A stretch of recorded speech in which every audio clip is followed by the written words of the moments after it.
Bonjour, merci d'avoir bravé ce temps désagréable.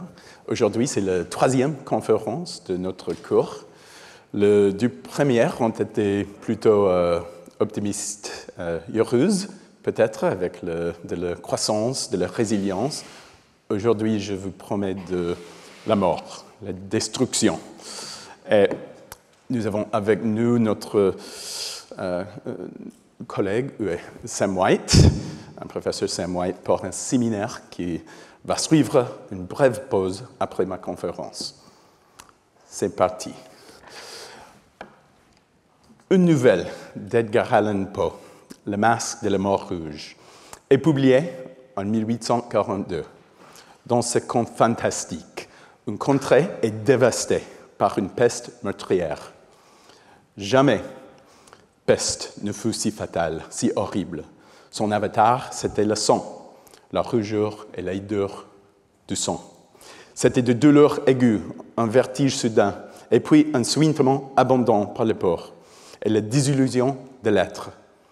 Ses victimes succombaient à l'infection dans la demi-heure. Quand ces domaines furent à moitié dépeuplés, le prince Prospero s'enfuit avec un millier de courtisans et se fit avec eux un retraite profond dans une de ces abbayes fortifiées. D'abondantes réserves de nourriture avaient été prévues. Grâce à ces précautions, les courtisans pouvaient jeter le défi à la contagion. Le monde extérieur se rangerait comme il pourrait. En sécurité de ce lieu isolé, le moindre besoin et désir comblé, les courtisans mènent une vie de plaisir, alors que la peste sévit à l'extérieur. Au bout de 5 ou 6 mois, le prince convie ses invités à une magnifique bal masqué. Dans l'abbaye, 7 salles de bal de couleurs différentes sont somptueusement décorées et seule la lueur de bougies au travers des vitres teintées les éclaire. Les noceurs dansent, envoûtés par la musique d'un orchestre qui ne s'arrête qu'une seule fois par heure lorsque l'on interrompt le carillon d'une sinistre horloge d'ébène. Quand minuit sonne, les danseurs sont troublés par l'arrivée soudaine d'une figure qui n'avait pas été invitée à cette fête et dont la robe ressemble à un linceul. Le prince s'élance alors vers la sombre silhouette, un couteau à la main, mais il s'effondre et rend son dernier soupir en un instant. La foule de danseurs se jette alors sur l'entreux, mais elle s'aperçoit que le costume de la créature est vide. Les courtisans réalisent à cet instant qu'ils sont victimes de la peste, de la mort rouge en personne. Elle était venue comme un voleur de nuit, et tous les convives tombent un à un dans la salle de l'orgie inondée d'une rosée sanglante, et chacun mourut dans la posture désespérée de sa chute. Et les ténèbres, et la ruine, et la mort rouge établirent sur toute chose leur empire illimité. Le récit de Poe est un chef-d'œuvre de roman gothique, traduit en français par son fervent admirateur Charles Baudelaire. C'est une allégorie qui peut être interprétée de plusieurs façons. Il s'agit sans aucun doute d'une réflexion sur le désir universel de l'homme à refouler ses pensées sur sa propre mortalité. C'est aussi une allégorie sociale, dans laquelle le prince et ses courtisans pensent à tort qu'ils peuvent s'isoler de feux qui brûlent à l'extérieur. C'est une illusion pour eux comme pour nous. Je crains malheureusement que cette fable ne présage d'un avenir marqué par les pandémies et les changements climatiques. L'allégorie de Poe est sans doute plus pertinente et troublante aujourd'hui qu'à l'époque où il l'a écrit. Les critiques ont parfois tenté de déterminer la nature exacte de la maladie représentée par la mort rouge. La mort foudroyante rappelle le choléra et ces terrifiantes pandémies que Poe avait vécues dans les années précédant l'écriture de son roman. Mais l'ampleur de la mortalité et le contexte médiéval du récit rappellent la peste bubonique. C'est avant tout une œuvre littéraire, et toute tentative d'identification précise revient à passer à côté de l'essentiel, un peu comme si vous vouliez recréer la recette exacte de la Madeleine de Proust pour vous rafraîchir la mémoire. La mort rouge représente une idée universelle de la maladie. Poe a choisi de manière judicieuse la peste pour représenter un fléau de l'on ne saurait circonscrire. Les maladies contagieuses sont fréquemment un rappel brutal que le destin de l'humanité est collectif. La solidarité rejetée par choix s'imposera par la force. Les maladies infectieuses ont marqué l'histoire de l'humanité au feu rouge.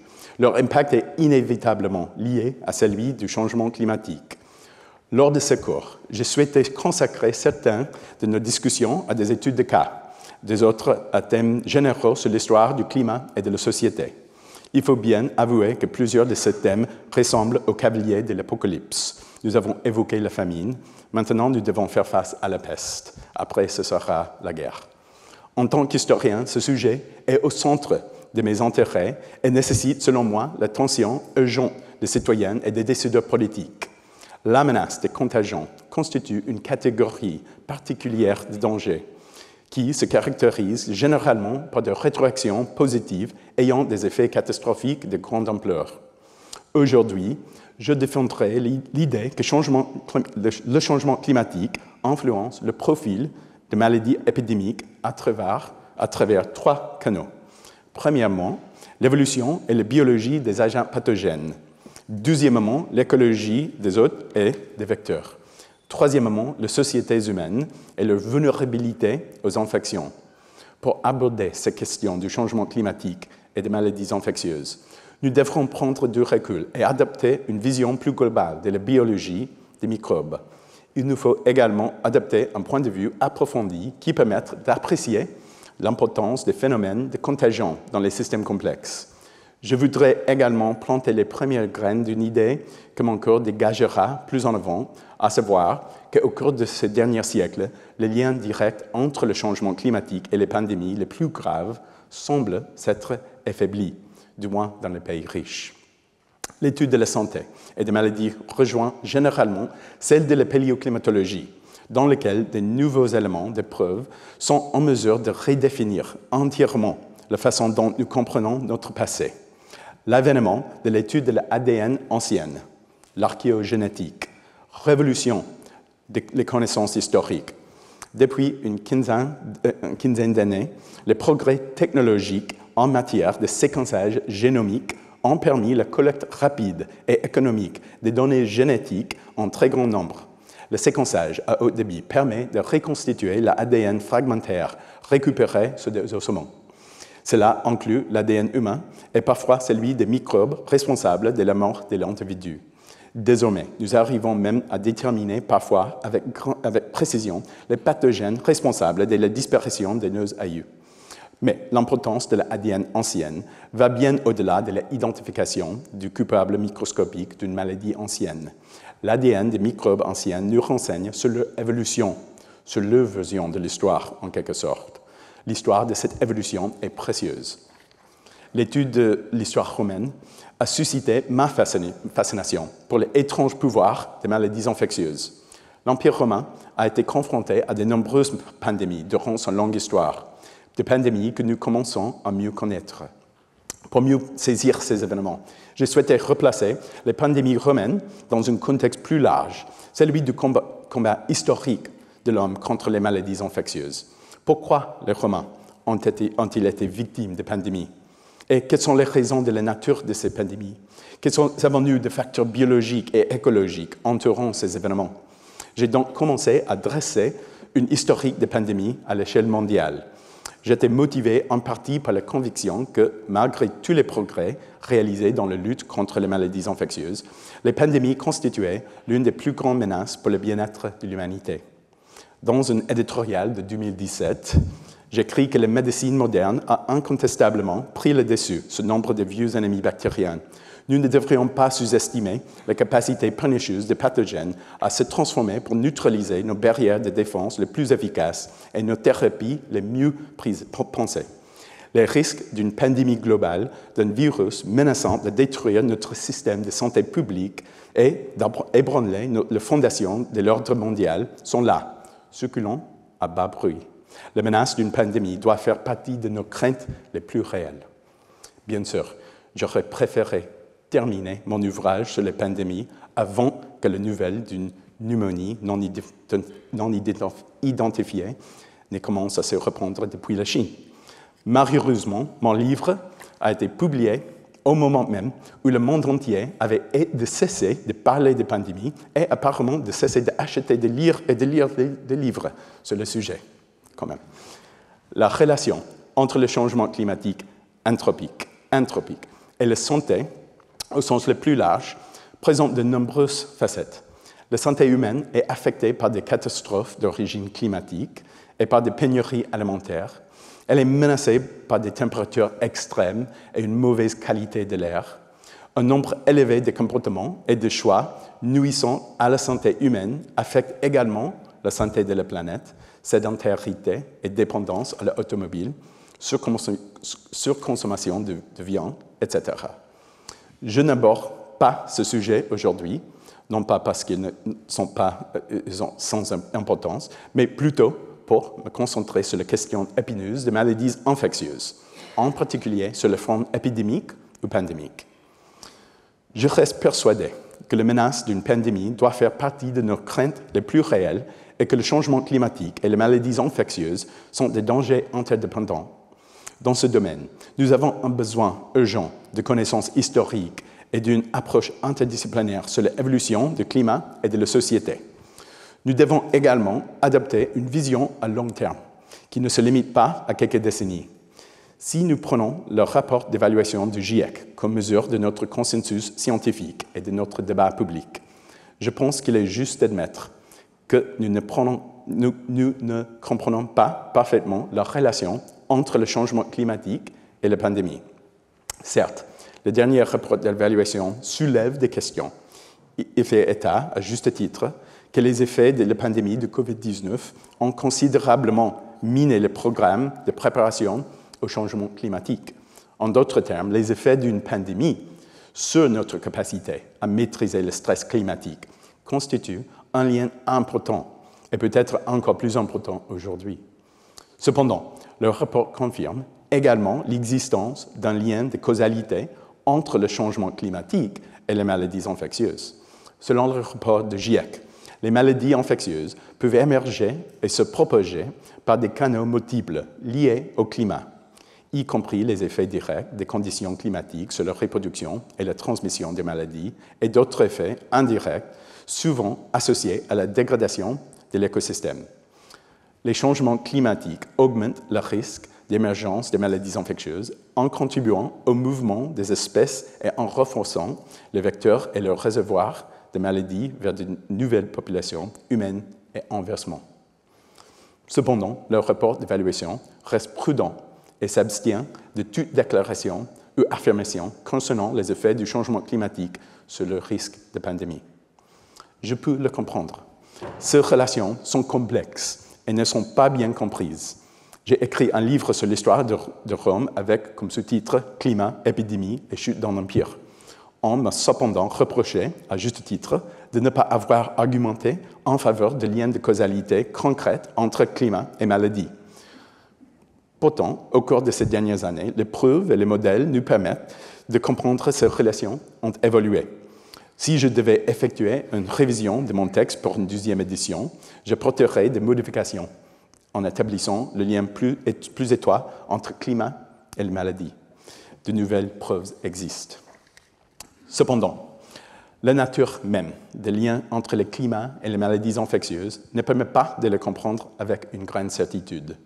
Or, cette relation n'est pas aussi bien comprise qu'on pourrait l'imaginer. Dans le passé, lorsque j'ai commencé à étudier le climat et les pandémies, je supposais qu'il existait déjà un cadre de référence bien développé pour étudier les relations entre le climat physique et la santé humaine. J'ai découvert, cependant, que ce n'était pas le cas. Il nous faut donc un nouveau type d'histoire totale qui intègre l'histoire du système terrestre, la biologie et l'écologie des microbes, l'essor des sociétés complexes caractérisées par l'urbanisme, les réseaux commerciaux et la transformation profonde des écosystèmes. Pour comprendre le lien entre le changement climatique et les maladies infectieuses, nous pourrions revisiter le fondement de la théorie socio-écologique. Les sociétés humaines et les écosystèmes naturels sont des organisations complexes interdépendantes. Nous faisons partie de la nature. Nous ne prenons pas de la chaîne alimentaire.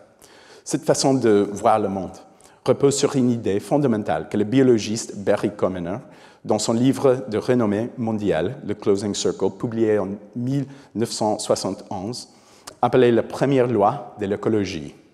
Chaque chose est connectée aux autres. Les organismes vivants sont reliés entre eux par un réseau complexe de producteurs et de consommateurs. Si l'on retire une planète d'un écosystème, l'on retire une plante d'un écosystème, cela provoque des conséquences sur l'ensemble des consommateurs de cette plante. Et à leur tour, tous les organismes qui mangent le consommateur de cette plante seront également affectés. En résumé, l'écologie est l'étude de qui est mangé par qui. Les théories socio-écologiques nous rappellent que les humains consomment, qu'ils sont consommés aussi. Nous évoluons depuis longtemps comme un superprédateur étrange, un superprédateur très étrange, n'ayant ni dents ni griffes bestiales, mais s'appuyant sur la maîtrise de feu et d'armes à projectiles. Depuis des centaines de milliers d'années, et hormis quelques mésaventures occasionnelles avec un tigre ou un lion, les hommes ne sont plus dévorés par les grandes bêtes sauvages. Bien au contraire, nos principaux adversaires écologiques se sont avérés invisibles ou microscopiques. Le célèbre biologiste E.O. Wilson a fait la remarque que les parasites étaient des prédateurs qui ne mangent pas leur proie dans leur intégralité. Il s'agit là d'un point essentiel qui fournit une base solide pour réfléchir à la place des maladies infectieuses dans la vie et l'histoire de l'humanité. Nous avons tendance à nous considérer au-dessus de la nature. De ce point de vue, nous voyons dans les maladies infectieuses comme une chose aberrante et insidieuse. En réalité, nos parasites, tout comme nous, font partie de la nature et continuent à évoluer, recherchant de l'énergie pour se reproduire en s'adaptant aux circonstances qui se présentent à eux. Les pathogènes sont des simples hétérotrophes, comme nous, à la recherche d'énergie et de matériel pour reproduire leurs gènes. En adoptant ce point de vue, vous pouvez vous figurer un peu mieux la façon dont ils vous regardent.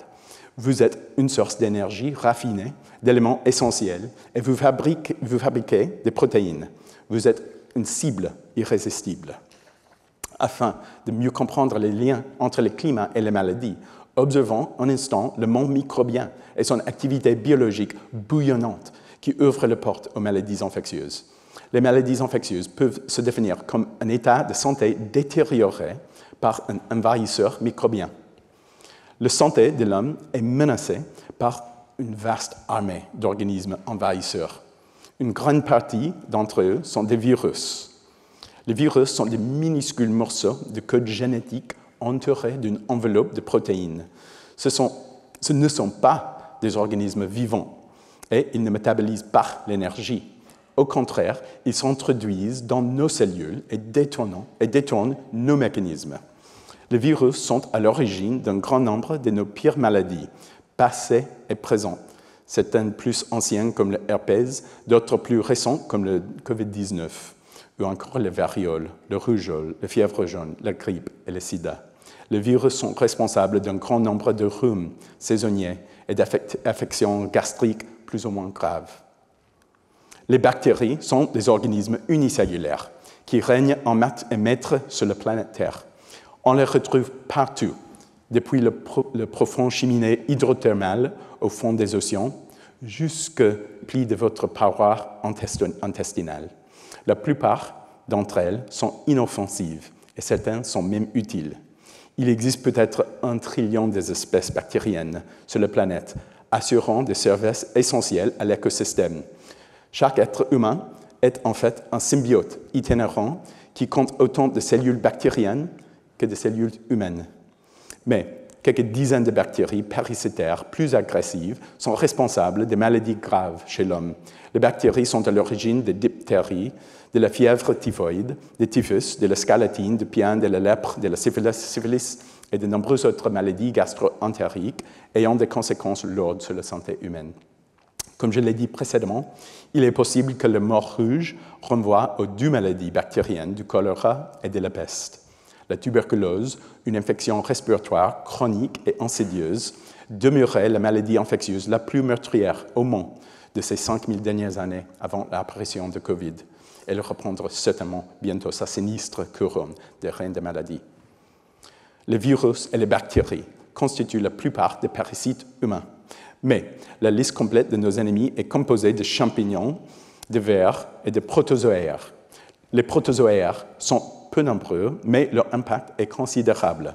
Ce sont des organismes unicellulaires, taxonomiquement plus proches des animaux que les autres parasites. Ils sont responsables de la maladie du sommeil en Afrique et de la dysenterie dans le monde entier. Les protozoaires sont surtout responsables des différentes formes de paludisme, une infection transmise par les moustiques qui pourrait également figurer dans les listes des maladies les plus effroyables de l'histoire de l'humanité.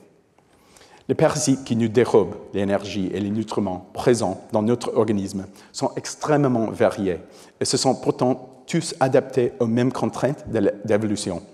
Le plus grand défi réside dans la transmission d'un hôte à un autre et dans leur capacité à survivre aux assauts de nos remarquables systèmes immunitaires. Il n'existe que quelques grands axes de transmission. Le rapport sexuel en sont un, bien qu'il soit relativement rare par rapport aux autres. D'un point de vue évolutif, la principale raison est qu'il est peu probable que les parasites survivent suffisamment longtemps dans le corps humain pour passer d'un hôte à un autre avec une rapidité et une fiabilité suffisantes. La transmission par le biais des vecteurs est un axe plus sournois. Les principales maladies de l'homme sont transmises par tout ce qui nous pique et nous suce le sang, les moustiques, les puces, les poux et les tiques. Un agent pathogène à transmission vectorielle bénéficie d'avantages considérables. Il pénètre directement dans les tissus chauds et vulnérables dans le sang de nouvel hôte. Heureusement pour nous, avant de pouvoir être transmis, les pathogènes doivent faire face au défi improbable de survivre non pas à un, mais à deux systèmes immunitaires, le nôtre et celui de l'insecte qui nous pique. C'est une tâche extrêmement compliquée, un peu comme ouvrir deux serrures en même temps, avec chaque main. Ainsi, la plupart de nos pathogènes restent en vie en empruntant les deux grandes voies restantes, respiratoire et orofécale.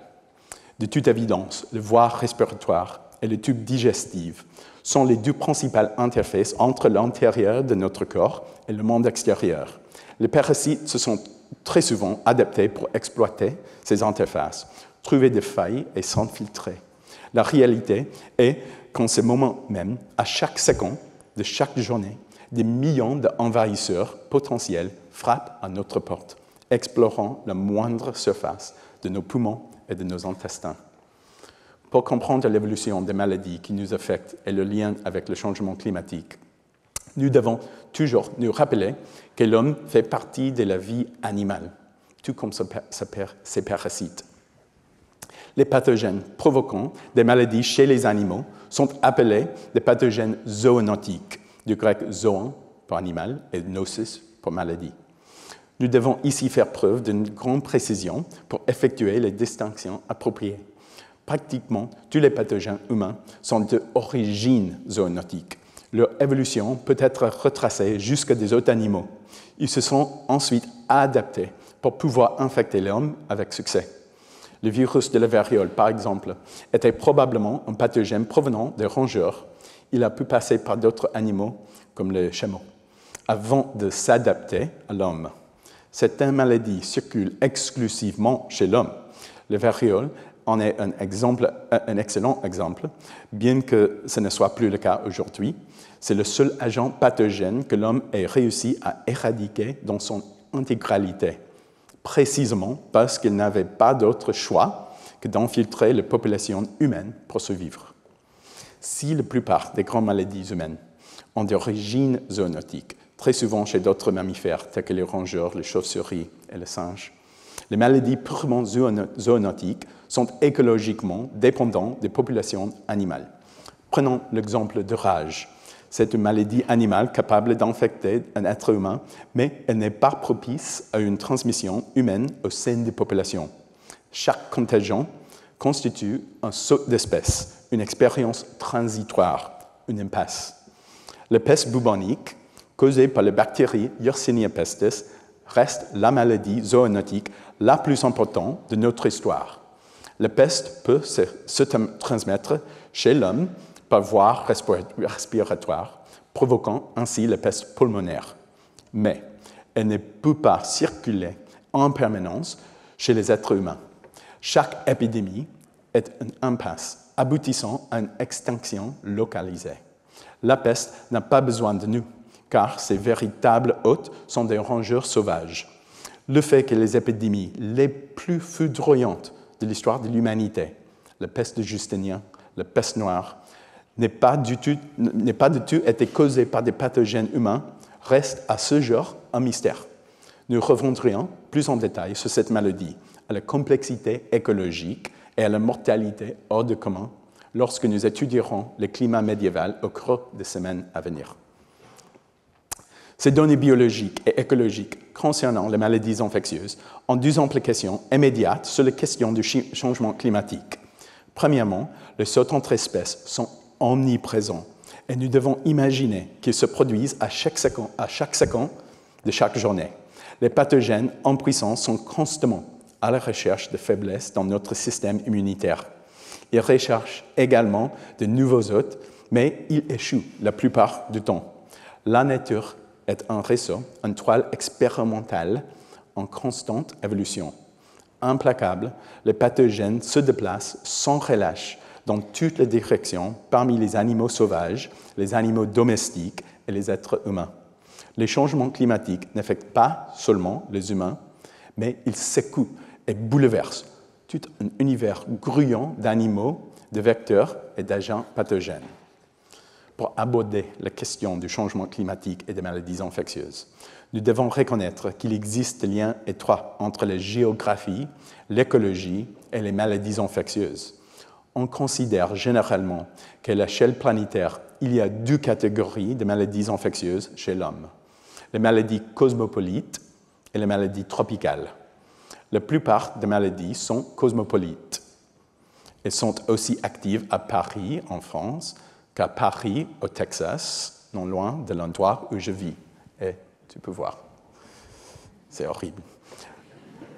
Chez ces pathogènes, le seul environnement est le corps humain, et, mis à part quelques légères variations, le corps humain est le même partout. Cependant, un sous-ensemble de maladies est confiné aux tropiques et aux régions subtropicales.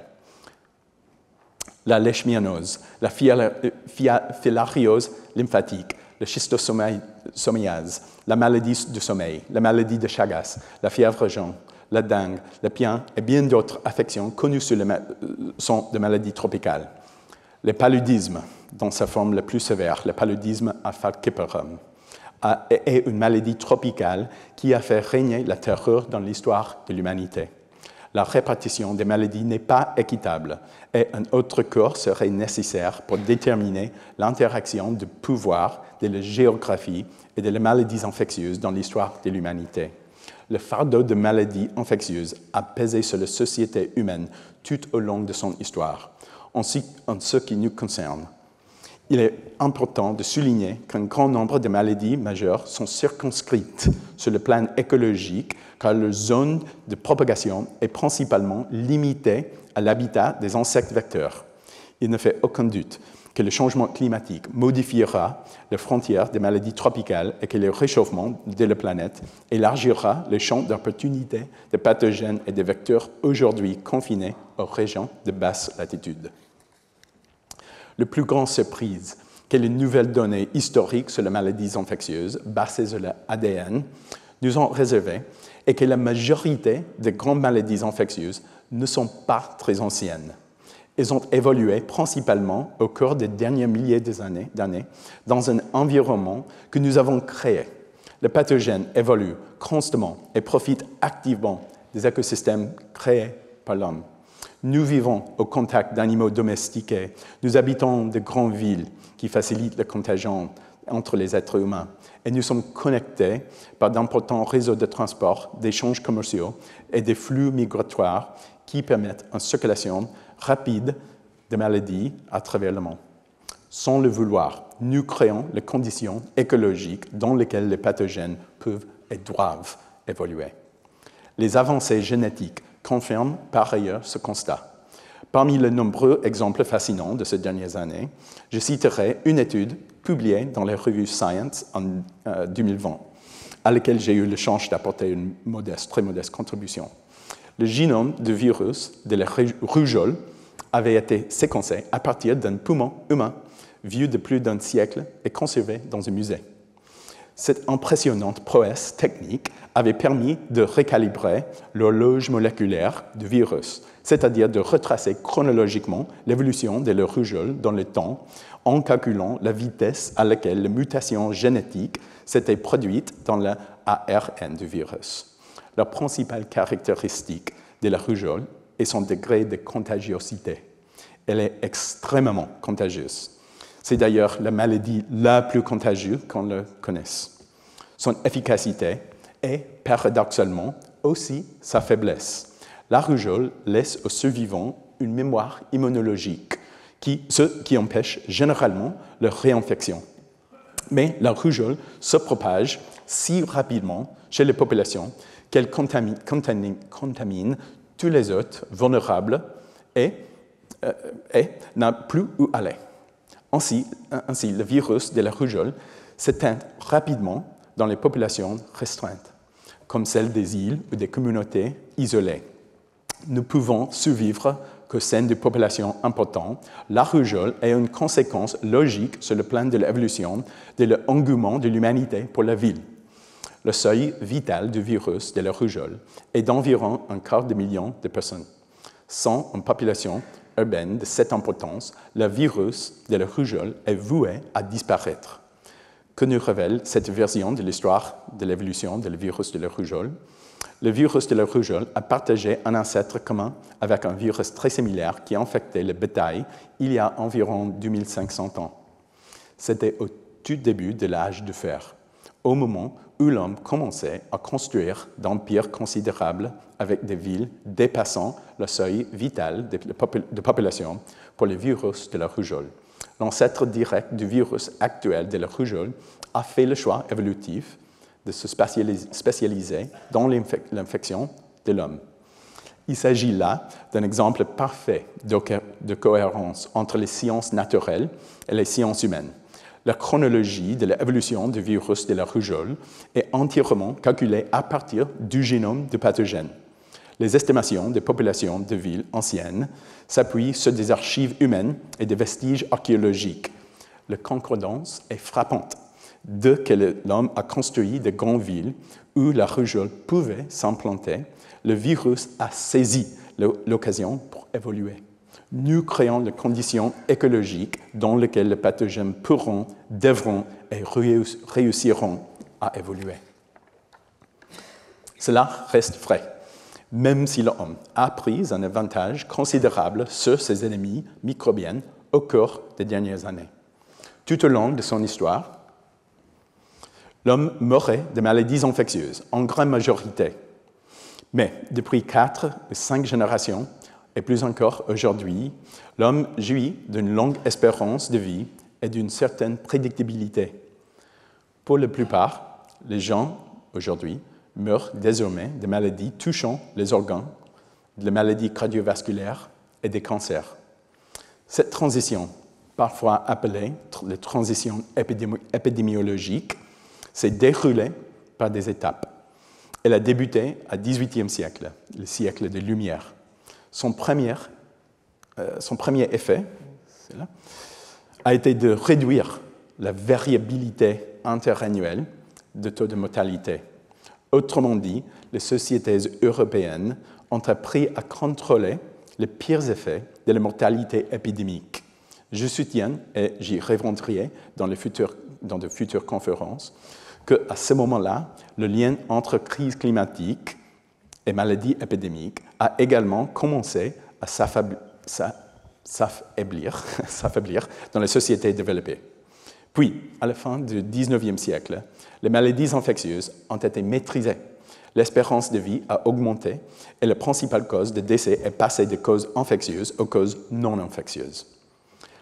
La maîtrise des maladies infectieuses est le fruit de changements et d'interventions qui se chevauchent et s'en renforcent sans aucune ligne de défense ne soit infaillible à elle seule. La première décision des pouvoirs publics visant à contenir la peste bubonique, quarantaine, confinement, ont réussi à endiguer la pire des maladies.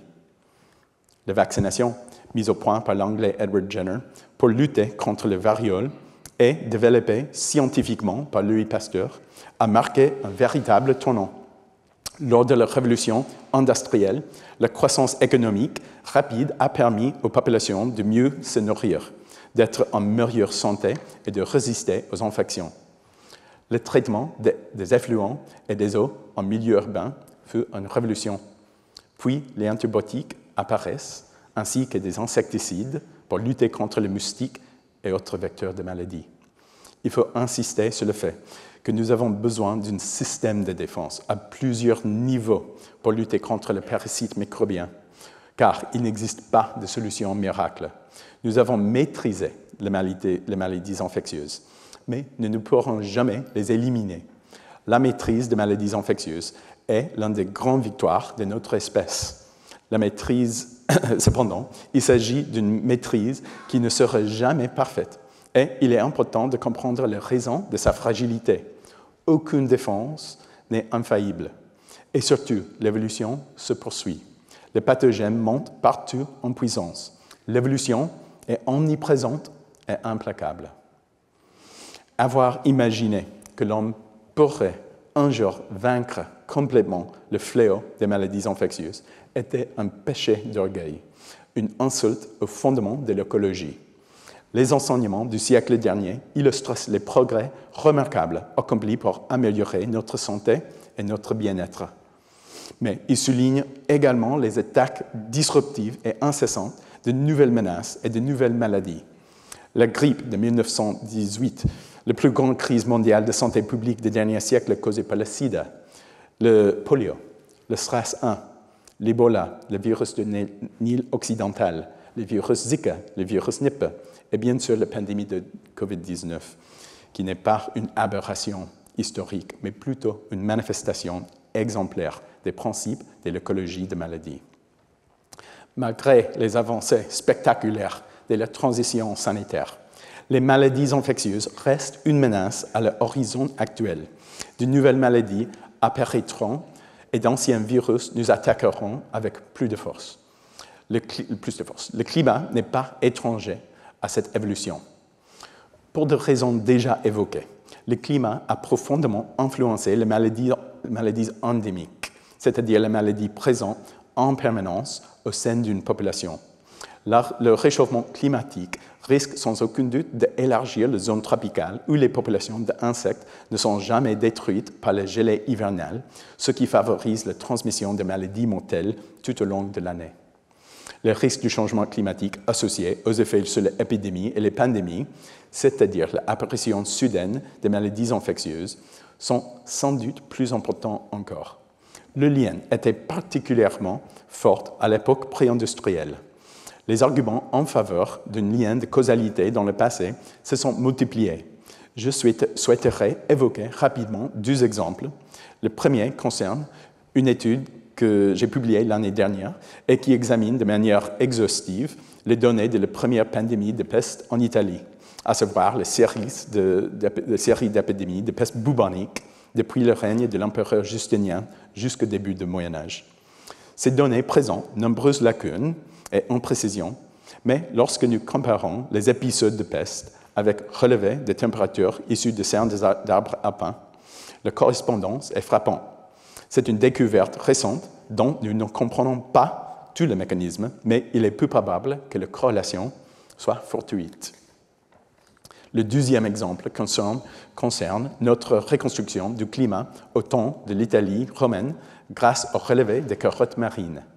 Encore une fois, nous avons constaté un lien frappant entre un changement climatique soudain et des épidémies mortelles. La peste antonine du XIIe siècle fait suite à des décennies de refroidissement à la fin de l'optimum climatique romain et coïncide avec la phase la plus froide depuis des siècles. La peste de Cyprien au IIIe siècle coïncide à nouveau avec la phase la plus froide enregistrée dans nos archives. Puis, au VIe siècle, la peste justinienne arrive juste après un nouveau record de froid. Ce dernier épisode est aujourd'hui bien connu et nous permet de retracer certains événements plus en détail.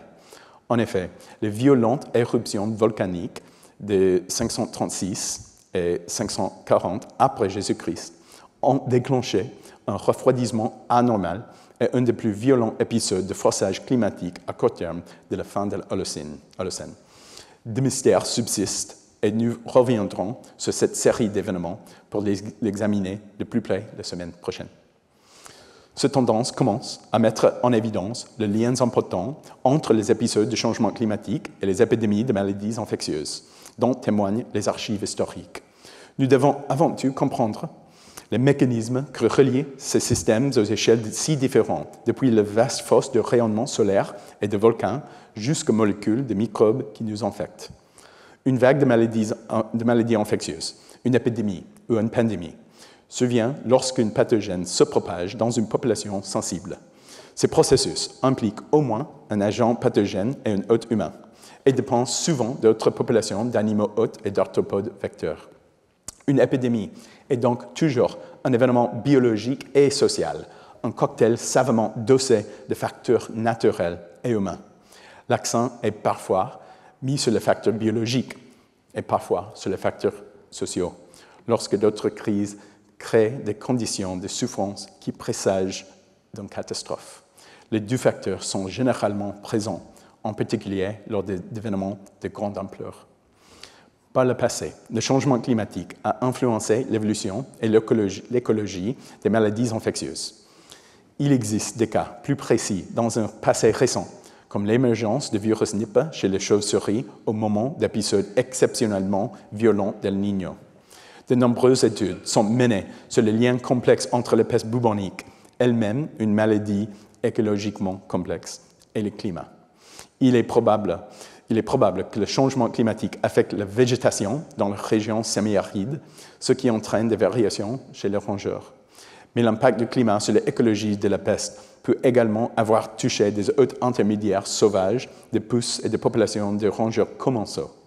L'apparition de la pandémie de choléra faisait irruption sur la scène mondiale à la fin des années 1810.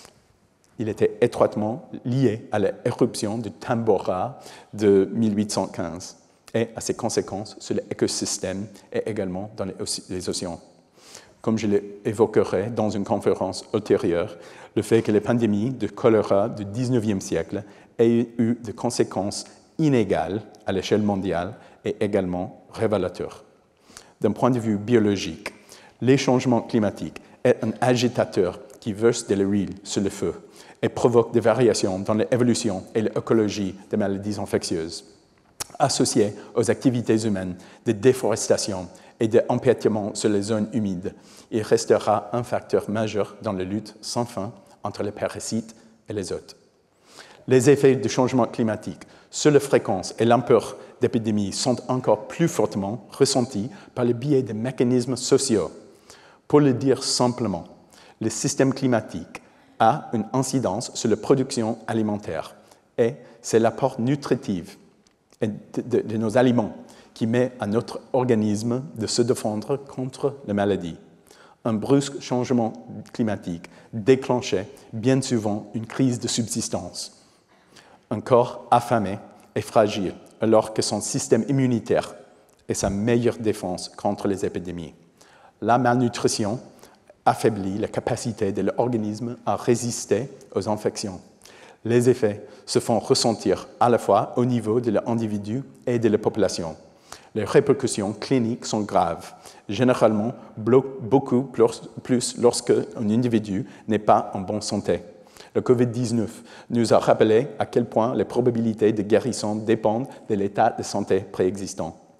Au niveau des populations, les conséquences de la malnutrition ont souvent été amplifiées par la transmission des maladies. Un nombre plus élevé de malades, souvent accompagné d'une infection plus grave et plus durable, se traduit une transmission plus importante au sein des populations. Par conséquent, la famine et la peste étaient souvent associées. Notons que dans le cas bien documenté des grandes famines, la plupart des personnes succombaient à une infection plutôt qu'à la faim. Lors de la famine irlandaise des années 1840, les victimes de typhus, de la fièvre typhoïde et de la fièvre récurrente furent bien plus nombreuses que celles emportées par la famine. Lors des terribles pénuries survenues sur Louis XIV, notamment dans les années 1690, les mêmes conditions étaient réunies auxquelles venait s'ajouter la variole. Ces conditions se sont reproduites à maintes reprises dans le passé avec de nombreuses variations, mais en gardant les mêmes éléments de base. La souffrance humaine est le petit bois qui attise les flammes de la peste. Dans la mesure où la crise climatique déclenche ou exacerbe les souffrances humaines, elle constitue un risque majeur de mortalité épidémique. Le climat est également influé sur le risque de mortalité épidémique par d'autres voies. Les liens entre les crises climatiques et les crises migratoires sont eux aussi complexes, mais constituent un mécanisme particulièrement important. Le déplacement de masse, souvent des conditions difficiles, augmente les risques d'infection et de transmission d'agents pathogènes. Il en va de même pour les conflits. La relation entre le changement climatique et les conflits est loin d'être évidente pour le moment. C'est un tout autre domaine dans lequel il est urgent de mener les recherches.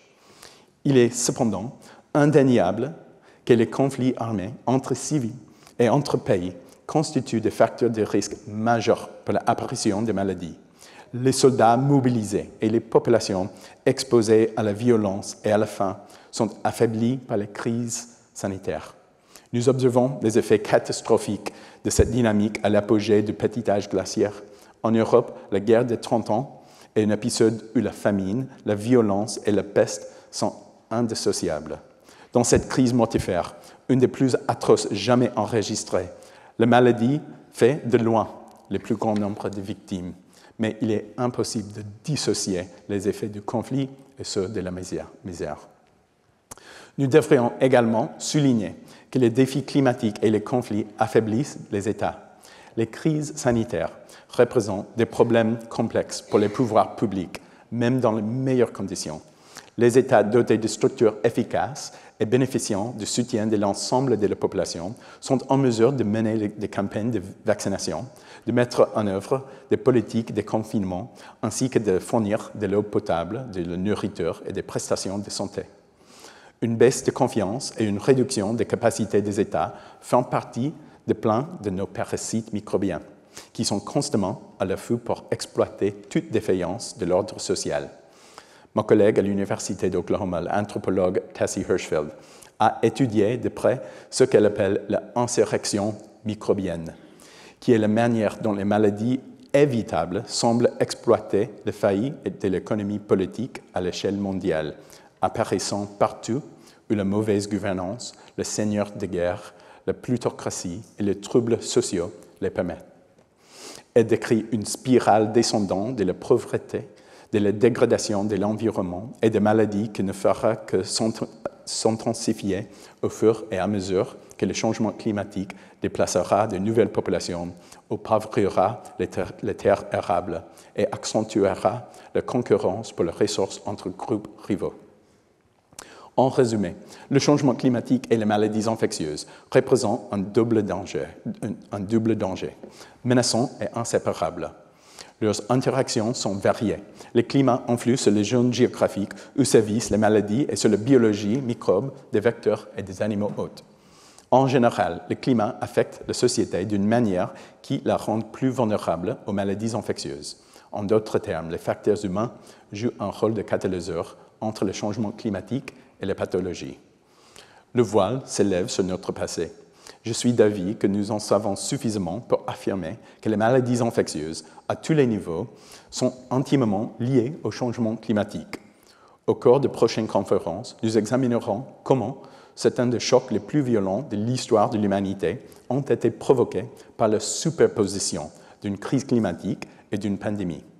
Dans le même temps, il convient de souligner que les preuves que les plus grandes pandémies ont une dimension climatique sont plus solides à l'époque pré-industrielle pour la peste de Justinian, la peste noire et les maladies du petit âge glaciaire. Récemment, on a observé une dissociation entre le climat et les pandémies, du moins dans les sociétés développées. Mais rien ne garantit que cette dissociation soit exacte ou permanente. Que signifie notre passé pour l'avenir? Il devrait au moins pouvoir nous éclairer sur la manière d'appréhender les risques.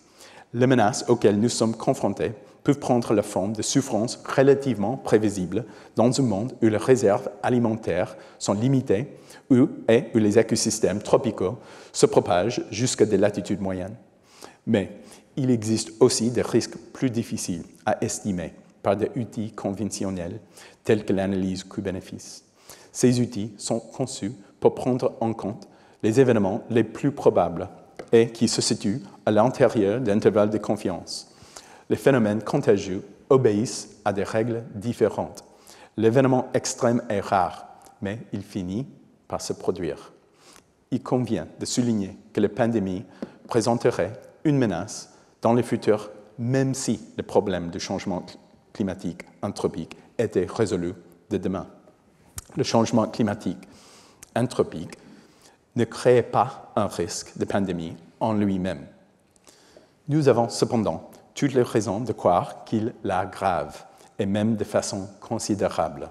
Un changement climatique de plusieurs degrés sur plusieurs décennies a souvent été accompagné de pandémies dévastatrices. Les parasites sont là, omniprésents, se déplaçant constamment d'une espèce hôte à une autre. Tout est lié.